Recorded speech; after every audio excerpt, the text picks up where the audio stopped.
کل کا جو یہ میڈیا کا گند ہے اس کے متعلق کچھ اسٹیٹسٹک تھی، مگر وہ اتنی گندی ہے کہ اس کو نقل کرنے کوئی دل نہیں چاہتا. مجھے بہت تردد تھا کہ یہ بات بتانی نہیں چاہیے، لیکن اس میں عجیب و غریب باتیں ہیں.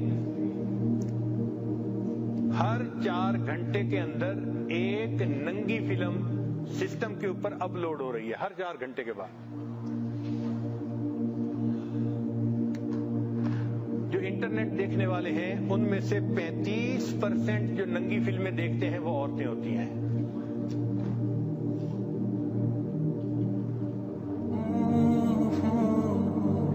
ہر روز جو ای میل لکھی جاتی ہیں ان میں سے 2.5 بلین ای میل جو ہوتی ہیں وہ سیکس سے متعلق ہوتی ہیں. 2.5 بلین ڈیلی ای میل وہ سیکس سے متعلق ہوتی ہیں.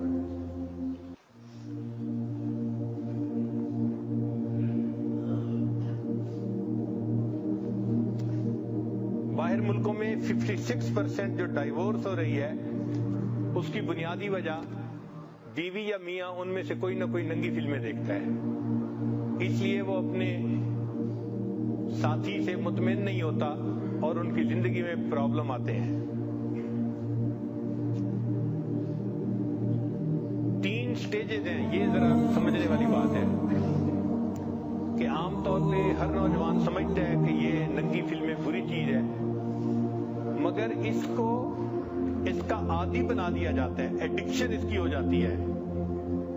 لوگ جیسے شراب کا نشہ ہوتا ہے، ننگی فلموں کا اسی طرح نشہ ہو جاتا ہے.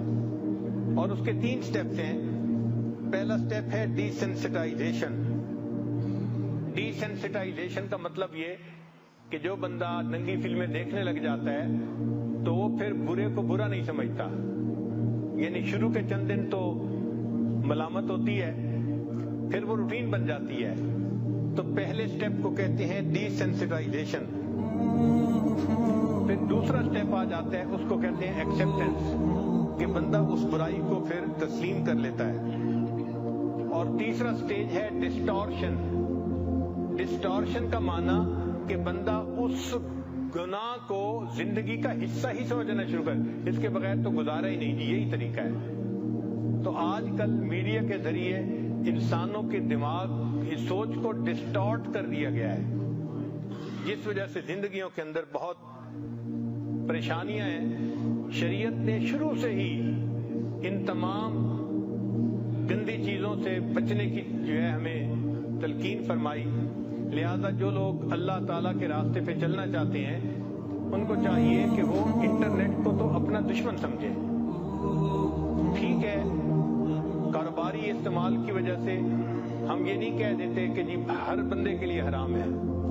ٹھیک ہے، جو کاروبار کے لیے استعمال کرتے ہیں تو جائز کام کے لیے جائز ہے، ناجائز کام کے لیے ناجائز ہے. مگر اکثر و بیشتر اس کا ناجائز استعمال ہی ہو رہا ہوتا ہے. اس سے بچنے کی کوشش کریں. اور فیس بک کے بارے میں تو جواز کا فتویٰ ہی نہیں ہو سکتا، چونکہ کسی نے مجھے یہ بتایا جو اس لائن کے لوگ ہیں کہ فیس بک پہ جو بندہ جاتا ہے پورے 5 منٹ کے اندر کوئی نہ کوئی غیر محرم لڑکی اس کے سکرین پہ آ جاتی ہے. تو اگر 5 منٹ کے اندر اس نے غیر محرم لڑکی کو دیکھنا ہے تو اس کا کھولنے کا جواز ہی نہیں دیا جا سکتا. تو فیس بک پہ تو جانا ہی حرام ہے، یوں سمجھ لیں. جو اللہ کا قرب حاصل کرنے والے لوگ ہیں وہ اس میڈیا کے گند سے اپنے آپ کو بچائیں.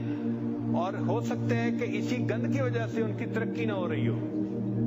وہ بڑھنا چاہتے ہیں مگر ان کے پاؤں بندھے ہوئے ہیں. اللہ تعالیٰ اس گرفتاری سے ہماری جان چھڑائے. اور پھر اس کا فائنل نتیجہ لکھا ہوا ہے کہ طلاقیں ہو جاتی ہیں اور بندے ڈائیورس ہونے کے بعد ڈپریشن ہو جاتی ہے، اور ڈپریشن کے بعد اس کا انجام کہ وہ لوگ خودکشی کرتے ہیں. جن لوگوں کو ایسی فلمیں یا ایسی چیزیں دیکھنے کی عادت ہو ان کے لیے بھی چند نصیحتیں ہیں، وہ ذرا سن لیجئے. یہ کام کی باتیں ہیں کہ وہ بندہ اپنی ول پاور کو بڑھائے. سب سے پہلا کام ڈٹرمنیشن پاور، ول پاور. چونکہ ول پاور مضبوط ہوگی تو انسان انٹرنیٹ پہ تو کام کرے گا مگر گندی ویب سائٹ پہ نہیں جائے گا، اور اگر ول پاور کمزور ہوگی تو پھر خود بخود اس طرف کھنچ جائے گا۔ تو ول پاور کو مضبوط کریں ذکر کی کثرت کے ذریعے سے، اور جن لوگوں کو اللہ نے مضبوط قوت ارادی دی ہے ان اللہ والوں کی صحبت میں بیٹھنے سے اپنی قوت ارادی کو مضبوط کریں۔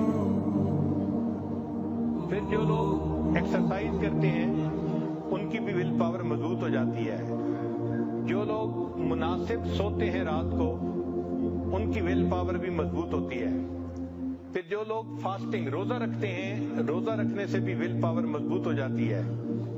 میڈیٹیشن جو لوگ مراقبہ کرتے ہیں اس سے بھی ول پاور مضبوط ہو جاتی ہے۔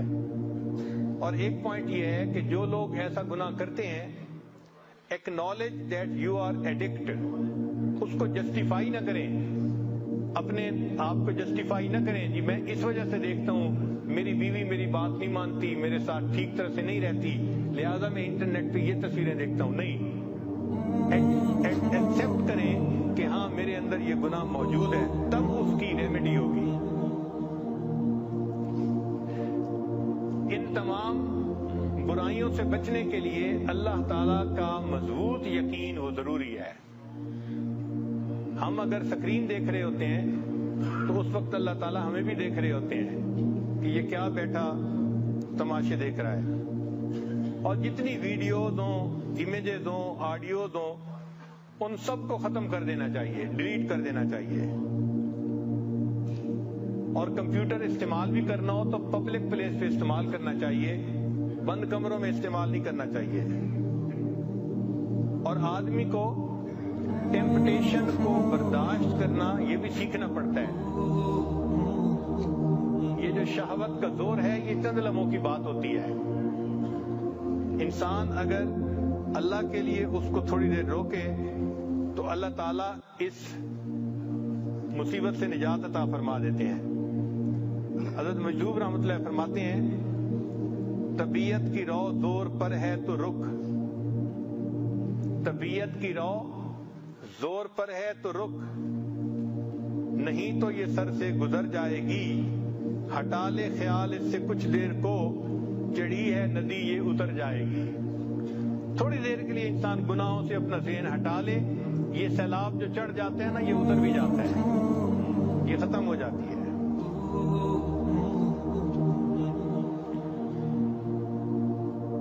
فرماتے ہیں کر نفس کا مقابلہ ہاں بار بار تو، 100 مرتبہ بھی ہار کے ہمت نہ ہار تو، اس کو پچھاڑ کے بھی نہ پچھڑا ہوا سمجھ، ہر وقت اس کمی سے رہ ہوشیار تو۔ اب 2-3 نکتے آخر پہ جو ہمیں ذہن میں رکھنے چاہیے کہ یہ شہوت سے متعلقہ جو گناہ ہے نا ان سے بچنے کے لیے 2-3 نکتے ذہن میں رکھیں۔ پہلی بات کہ اللہ تعالیٰ نے انسان کا رزق متعین فرمایا ہے، وَإِن مِّن شَيْءٍ إِلَّا عِندَنَا خَزَائِنُهُ، جو بھی چیز ہے اس کے ہمارے پاس خزانے ہیں، وَمَا نُنَزِّلُهُ إِلَّا بِقَدْرٍ مَّعْلُومٍ، ہم اس کو ایک معلوم اندازے کے مطابق اتارتے ہیں۔ ہم نے دنیا میں کتنے لقمے کھانے ہیں یہ طے شدہ ہے، کتنا پانی پینا ہے طے شدہ ہے۔ ہم اس وقت تک نہیں مر سکتے جب تک ایک قطرہ جو رزق میں لکھا ہے ہم نے اس کو پی نہ لیا ہو۔ اس لیے بعض لوگوں کو آپ دیکھتے ہیں پانی پی رہے ہوتے ہیں اور ایک گھونٹ لیتے ہیں، گلاس رکھتے ہیں اور ان کی موت آ جاتی ہے۔ انہوں نے اتنا ہی پانی پینا ہوتا ہے، رزق اتنا ہی تھا، جو مزید پانی تھا وہ ان کا رزق نہیں تھا۔ لقمہ لیتے ہیں باقی روٹی رہ جاتی ہے، فوت ہو جاتے ہیں، ان کا رزق اتنا ہی تھا۔ ہماری زندگی میں جو اللہ رب العزت نے ہمارے لیے جنس کے مزے رکھے ہیں نکاح کے ذریعے سے، وہ ہمارا رزق ہے، وہ ہمیں ملنے ہی ملنے ہیں۔ اگر ہم شریعت کے مطابق کریں گے تو ازدواجی زندگی کی لذتیں نصیب ہوں گی، اور اگر ہم وقت سے پہلے ان کو لینے کی کوشش کریں گے تو کوٹا ہمارا ہی ہے جو ختم ہوگا اور گناہ اوپر سے ہوگا، گناہ اوپر سے ہوگا۔ اس لیے کنوارے بچے شادی سے پہلے جنسی گناہوں میں پڑ جاتے ہیں تو وہ ذہن میں سوچیں کہ ہم جو لذتیں لے رہے ہیں یہ نصیب ہمارا ہی ہے، اگر ہم نکاح کے بعد لیں گے تو یہ کامل لذت ملے گی ہمیں، اور اگر نکاح سے پہلے غلط طریقوں سے شہوت پوری کریں گے تو طریقہ بھی غلط ہوگا اور اوپر سے گناہ بھی ملے گا۔ نتیجہ کیا ہوتا ہے کہ اگر شادی سے پہلے ان گناہوں میں پڑ گیا تو جب شادی ہو جاتی ہے تو ان کا کوٹا ہی تھوڑا ہوتا ہے، لہذا وہ اپنے زندگی کی جو ساتھی ہے اس کی تمناؤں کو پورا ہی نہیں کر پاتے۔ اس سے ازدواجی زندگی کے اندر پریشانی آتی ہیں، پھر بیویاں خاوند کے سامنے غصہ کرتی ہیں، آرگومنٹ کرتی ہیں، اور اکثر ایسے لوگوں کے درمیان ناچاتی رہتی ہے۔ یا دوسرا طریقہ یہ کہ جب بیوی خاوند سے مطمئن نہیں ہوگی تو وہ بھی گناہ کا راستہ جو ہے اختیار کرے گی۔ تو ایسے لوگ جو کنوارے پن میں گناہوں میں پڑتے ہیں وہ یہ ذہن میں رکھیں کہ شادی کے بعد ایسا نہ ہو کہ ہماری بیوی کہیں گناہ کے راستے میں نہ پڑ جائے۔ اور امام شافعی رحمۃ اللہ فرماتے تھے کہ یہ زنا جو ہے اس کا قصاص ہوتا ہے۔ قصاص کا کیا معنی کہ اگر آج میں زنا کر رہا ہوں تو اس کے بدلے کوئی نہ کوئی گھر کی عورت اس کو پورا کرے گی قصاص کو۔ تو اگر ماں زنا کر رہی ہے تو وہ سوچے کہ کیا میری اس حرکت کا بدلہ میری بیٹی چکائے گی، میری بیٹی بھی اسی راستے پر چلے گی۔ اگر خاوند یہ عمل کر رہا ہے تو اپنی بیوی کے بارے میں سوچے کہ میں اگر کسی غیر عورت کے ساتھ یہ گناہ کر رہا ہوں تو میری بیوی، میری بیٹی وہ بھی اسی کو پورا کرے گی۔ حدیث مبارک ہے تم غیر عورتوں کے ساتھ پرہیزگاری کا معاملہ کرو، لوگ تمہاری عورتوں کے ساتھ پرہیزگاری کا معاملہ کریں گے۔ اور جو انسان غیر عورتوں کے ساتھ بدکاری کا معاملہ کرے گا تو علماء نے لکھا ہے کہ اس کے گھر میں بدکاری ہوگی، اور اگر گھر کی عورت سے نہیں ہوگی تو گھر کی دیواروں کے ساتھ بدکاری ہوگی۔ یعنی اس نے اس کا قصاص چکانا ضرور ہے۔ تو کیا ضرورت ہے اس گناہ میں پڑنے کی کہ جس گناہ کا قصاص ہماری اولادیں آگے چکائیں گی، ہمارے اپنے گھروں میں گناہ آئے گا۔ اس لیے اپنے آپ کو گناہ سے روکیے اور وہ عمل کیجئے جس کی شریعت نے اجازت دی ہے۔ جب تک دل میں یہ خوف نہیں ہوگا کہ اس سے اللہ ناراض ہوتے ہیں اور اس کا قصاص دینا پڑے گا، انسان ان گناہوں سے نہیں بچ سکتا۔ چنانچہ یہ دو تین باتیں ذہن میں رکھیں کہ جو کچھ ہوتا ہے وہ ہمارا ہی رزق ہوتا ہے، ہم اس کو خلاف شرع طریقے سے کیوں حاصل کریں؟ یہ تو ایسا ہی ہے کہ مزدور کو تنخواہ ملنی تھی اور وہ تنخواہ کو چوری کر لے، اس کو کون عقل مند کہے گا؟ اور بے وقوف آدمی، یہ تمہاری تو تنخواہ تھی، تم 2 دن صبر کر لیتے تو تمہیں مہینے کی تنخواہ مل جاتی، تم نے وقت سے پہلے اس کو چوری کر لیا تو مالک کی نظر میں مجرم بن گئے۔ یہ ہمارا ہی رزق ہے جو ہمیں ملنا ہے، ہم وقت سے پہلے جو کرتے ہیں یہ گناہ تو ہم اللہ کی نظر میں بھی مجرم بن جاتے ہیں۔ اور دوسرا یہ کہ اس کا قصاص ہے۔ اور ایک تیسری بات کہ یہ جو جنسی گناہ ہے یہ اللہ تعالیٰ کو بہت ناپسند ہے، اس لیے فرمایا وَلَا تَقْرَبُوا الزِّنَا، زنا کے قریب بھی نہ جانا۔ یہ نہیں کہا کہ زنا نہ کرنا، قریب بھی نہ جانا، یعنی جو اس کی مبادیات ہیں اس سے بھی بچو۔ بات کرنا، دیکھنا یہ ابتدا ہے، اس سے بھی بچو۔ چنانچہ ہم اس سے بچیں اور احیاء اور پاک دامنی کی زندگی گزارنے کی کوشش کریں۔ پھر ایک مرتبہ حضرت رحمت اللہ علیہ نے ایک واقعہ سنایا جس کو تلبیس ابلیس میں بھی لکھا ہے۔ ایک حافظ قرآن تھا، اس نے کسی بے نیش لڑکے کو شہوت کی نظر سے دیکھا تو اس کے استاد نے کہا کہ تم نے ایسا کیوں غلط نظر ڈالی؟ تو اس نے آگے سے جسٹیفائی کیا، نہیں میں نے تو ویسے ہی دیکھا ہے، اور کہہ دیا کہ اللہ ایسی شکلوں کو بھی جہنم میں ڈالیں گے۔ تو حضرت رحمت اللہ نے فرمایا کہ وہ حافظ قرآن تھا، اس ایک نظر ڈالنے کی وجہ سے 20 سال کے بعد قرآن پاک ہی بھول گیا۔ تو جب یہ بیان میں واقعہ سنا تو مجھے بہت پریشانی ہوئی۔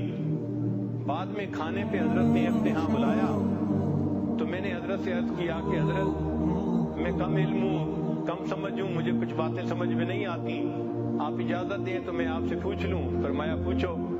میں نے کہا کہ حضرت ایک بندے نے ایک مرتبہ بدنظری کی، اتنی بڑی سزا کہ قرآن پاک کو اس سینے سے نکال لیا گیا؟ تو حضرت نے فرمایا ہاں، وہ اس لیے کہ یہ اللہ تعالیٰ کی غیرت کا معاملہ ہے۔ میں نے پوچھا حضرت کیا مانا؟ تو فرمایا کہ نبی الاسلام نے فرمایا کہ انا اغیر الناس، میں انسانوں میں سب سے زیادہ غیور ہوں، واللہ اغیر منی، اللہ مجھ سے بھی زیادہ غیور ہے۔ تو اللہ غیرت کرتے ہیں کہ ایک بندہ مجھ سے محبت کرنے کے بجائے غیر سے محبت کا اظہار کر رہا ہے، یہ اللہ کی غیرت کا معاملہ ہے۔ اور جہاں غیرت کا معاملہ آ جاتا ہے وہاں اللہ تعالیٰ ایمان سے بھی محروم کر دیں تو یہ بھی ممکن ہے۔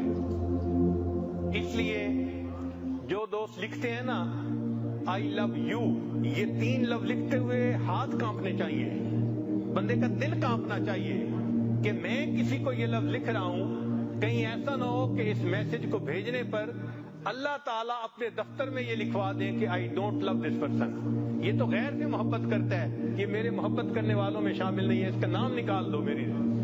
تو کہیں اللہ کے دفتروں سے ہمارا نام ہی نہ نکال دیا جائے۔ ایسے الفاظ مت کہیں کسی کو، اس کو کہیں جہاں شریعت نے اجازت دی ہے، اس کے علاوہ نہیں۔ تو یہ اللہ تعالیٰ کی غیرت کا معاملہ ہے، اس لیے ایسے گناہوں سے بچنا اور اللہ تعالیٰ سے معافی مانگنا یہ ہمارے اوپر لازم ہے۔ اللہ تعالیٰ ہمیں شہوت کے گناہوں سے محفوظ فرمائے اور ہمیں اپنے نفس پر غالب آنے کی توفیق عطا فرمائے۔ وآخر دعوانا ان الحمد للہ رب العالمین۔